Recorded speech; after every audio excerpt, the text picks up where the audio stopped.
Hello everyone எல்லாரும் எப்படி இருக்கீங்க? Welcome to our channel. இன்னைக்கு நம்ம மழை சீசன் வந்தாலே நமக்கு ஏதாவது சூப் ஹாட்டாக குடிச்சா சூப்பரா இருக்கும் நம்ம ஃபீல் பண்ணுவோம்.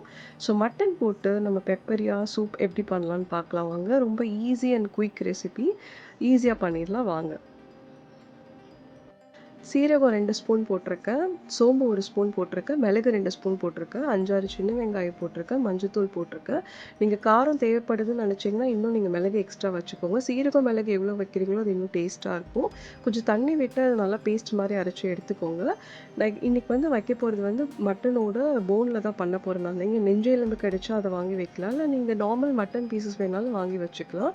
ஸோ தக்காளி அதில் வந்து சாம்பார் வெங்காயம் நிறைய ஆட் பண்ணியிருக்கேன். அதோட நம்ம அரைச்சி வச்ச பேஸ்ட் அதில் ஊற்றி தண்ணி போட்டு உப்பு போட்டு நல்லா விசில் வச்சு எடுத்துக்கோங்க.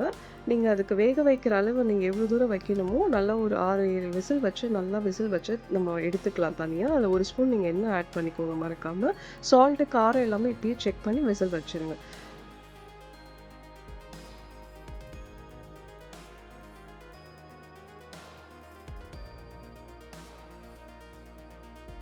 இப்போ பார்த்தீங்கன்னா மட்டன் நல்லா வந்து பாயில் ஆகி வந்துருச்சு. நான் ஒரு 6லேருந்து 7 விசில் வச்சேன். இதை நீங்கள் அப்படியே வேணாலும் குடிக்கலாம். நான் ஜென்ரலாக வந்து பார்த்தீங்கன்னா அதுக்கு ஒரு தாளிப்பு கொடுப்பேன். அது இன்னும் டேஸ்ட்டாக இருக்கும் உங்களுக்கு.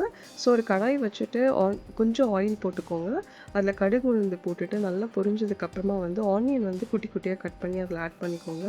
கருவேப்பிலை ஆட் பண்ணிக்கோங்க. இது ரொம்ப கோல்டன் ப்ரௌன் ஆகணும்னு அவசியம் இல்லை. நல்லா ஓரளவுக்கு வதங்கினாலே உங்களுக்கு போதும். அது நல்லா வதங்கி வந்த உடனே நம்ம வந்து வேக வச்ச சூப்பை வந்து அப்படியே அந்த தண்ணியோட நீங்கள் அதில் ஆட் பண்ணிக்கோங்க. உங்களுக்கு இன்னும் இதில் வந்து கொஞ்சம் வாட்டரியாக வேணும்னு நினச்சிங்க, உங்களுக்கு தண்ணி பத்தலன்னு நினச்சிங்கன்னா இந்த ஸ்டேஜில் ஆட் பண்ணிக்கோங்க. சால்ட்டு பெப்பரும் இப்போ வந்து செக் பண்ணிக்கோங்க. காரம் உப்பு ஏதாவது கம்மியாக இருந்ததுன்னு தோணுச்சுன்னா இப்போ நீங்கள் ஆட் பண்ணிக்கோங்க.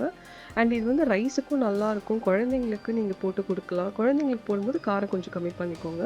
நீங்கள் சூடாக ரைஸ் வச்சு போட்டாலும் சாப்பிட்டாலும் ரொம்ப நல்லாயிருக்கும். அப்படி இல்லைனா நீங்கள் ஒரு பவுலில் போட்டு நீங்கள் நார்மல் சூப் மாதிரி குடிக்கலாம். அண்ட் ரொம்ப ரொம்ப ரொம்ப நல்லது. எப்போல்லாம் சளி பிடிக்குதோ, எப்போல்லாம் மழைக்காலம் வருமோ கண்டிப்பாக இந்த சூப் எங்கள் வீட்டில் நான் பண்ணி கொடுத்துருவேன். அண்ட் இது ரொம்ப ரொம்ப நல்லாயிருக்கும். நீங்கள் ட்ரை பண்ணி பாருங்கள். எப்படி இருக்குன்னு எனக்கு மறக்காமல் கமெண்ட் பண்ணுங்கள். தேங்க்யூ ஃபார் வாட்சிங். Bye bye.